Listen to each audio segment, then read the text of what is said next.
Hello dear students. Today we shall go through a new topic that is called article writing. Article writing का मतलब होता है लेख लिखना, यानी जैसे आपने देखा होगा न्यूज़पेपर्स वगैरह मैगज़ीन आप पढ़ते होंगे, उसके अंदर एक कॉलम दिया होता है जिसमें किसी भी रिलेटेड टॉपिक के बारे में कुछ ना कुछ नई बातें बताई हुई होती है। तो हम आज पढ़ते हैं कि आर्टिकल है वो किस प्रकार से लिखते हैं, आर्टिकल क्या होता है, व्हाट इज़ एन आर्टिकल। सबसे पहले आपके मन में ये क्वेश्चन आता होगा कि आर्टिकल जो है वो क्या है। An article is a style of writing. Article यानी लेख जो होता है वो क्या होता है, स्टाइल ऑफ राइटिंग। ये लिखने का एक स्टाइल है, प्रकार है, एक शैली है। It is mainly written for newspaper और मैगज़ीन। इसको मुख्य रूप से न्यूज़पेपर यानी अखबार के लिए और मैगज़ीन यानी पत्र पत्रिकाओं के लिए लिखा जाता है। It must be factual and simple in language. अगर आप किसी प्रकार का आर्टिकल लिख रहे हो तो दो चीज़ें आपको बहुत ध्यान में रखनी चाहिए। फर्स्ट है फैक्चुअल, यानी उसमें जो भी आप बात लिख रहे हो वो तथ्यात्मक रूप से सही होनी चाहिए। एंड सिंपल इन लैंग्वेज, यानी उसकी भाषा जो है वो बहुत सरल होनी चाहिए ताकि हर किसी को वो समझ में आ सके। तो हम शुरू करते हैं हमारा फर्स्ट आर्टिकल, आज का topic value of games and sports. यानी गेम्स एंड स्पोर्ट्स, खेल कूद जो है उसका जीवन में क्या वैल्यू है, क्या महत्व है, उसके बारे में हम जानेंगे। अब जब भी आप किसी प्रकार का आर्टिकल लिखते हैं तो सबसे पहले आप उसका टॉपिक लिखेंगे एंड लेटर देन आपको क्या करना है, ब्रैकेट के अंदर जैसे आर्टिकल लिखता है तो उसका कोई भी रिपोर्टर है, कोई स्टूडेंट है, कोई पर्सन होता है जिसके द्वारा उसकी न्यूज़ दी जाती है, तो उसका नाम आपको नीचे लिखना है। जैसे मैंने यहाँ पे ब्रैकेट में लिख रखा है बाय गौरव रिपोर्टर। तो यहाँ पे ये गौरव जो है वो कौन है, ये रिपोर्टर है जिसके द्वारा गेम्स एंड स्पोर्ट्स के बारे में अपने व्यू जो हैं वो कलेक्ट करके यहाँ पे लिखे गए हैं। तो स्टार्ट करते हैं। Games and sports is a good habit. कि गेम्स एंड स्पोर्ट्स, खेल कूद जो है वो एक गुड हैबिट है, एक अच्छी आदत है। It is the need of today, ये है वर्तमान की, आज की आवश्यकता है कि गेम्स एंड स्पोर्ट्स हमारी लाइफ में होने चाहिए।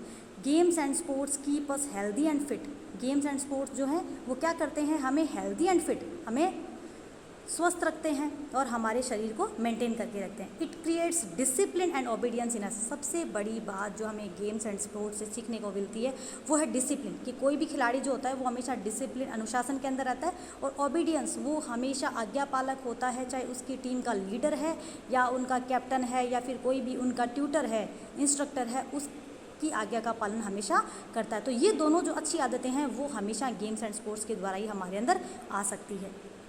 Games and sports should be played with game spirit. एक चीज़ हमें ध्यान रखनी चाहिए कि जब भी हम गेम्स एंड स्पोर्ट्स खेल रहे हैं, जब भी आप किसी खेल कूद में हिस्सा ले रहे हैं, तो कभी भी आपको नफरत की भावना से, सिर्फ जीतने की भावना से नहीं खेलना चाहिए। आपके अंदर क्या होनी चाहिए, गेम स्पिरिट, खेल खेलने की भावना के साथ आपको गेम हमेशा खेलना चाहिए। तो ये अच्छी आदतें हमें गेम्स एंड स्पोर्ट्स से मिलती है। नेक्स्ट है it makes us mentally alert. जब भी आप किसी गेम को खेलते हो तो आपने ध्यान दिया होगा कि हम लोग मेंटली अलर्ट होते हैं उस टाइम। जब भी हम गेम खेल रहे होते हैं हमारा दिमाग किसी भी दूसरी चीज़ के बारे में ना तो सोच रहा होता है, ना हम भटकते हैं कहीं भी। तो ये हमें एक प्रकार से अलर्टनेस सिखाता है। It keeps us physically active and create a team spirit. Next जो हमें बेनिफिट होता है गेम्स एंड स्पोर्ट्स से वो क्या है, फिजिकली एक्टिव, शारीरिक रूप से हम हमेशा सक्रिय बने रहते हैं। कभी भी हमारे अंदर लेजीनेस नहीं आती है, आलस नहीं आता है, हमेशा हम लोग स्फूर्तिवान बने रहते हैं। एंड क्रिएट टीम स्पिरिट, यानी समूह जो भावना होती है, ग्रुप जो स्पिरिट होती है, खेल भावना जो होती है, समूह की जो भावना होती है, वो हमेशा गेम से हमारे अंदर आती है। Sports man always stage alike in every situation. देखिए अलाइक का मतलब है समान रहना। खिलाड़ी की सबसे बड़ी विशेषता क्या होती है, वो हर परिस्थिति में समान रहता है। ज़रूरी नहीं है कि कोई भी खिलाड़ी है वो हर मैच के अंदर, हर गेम के अंदर वो जीतता है।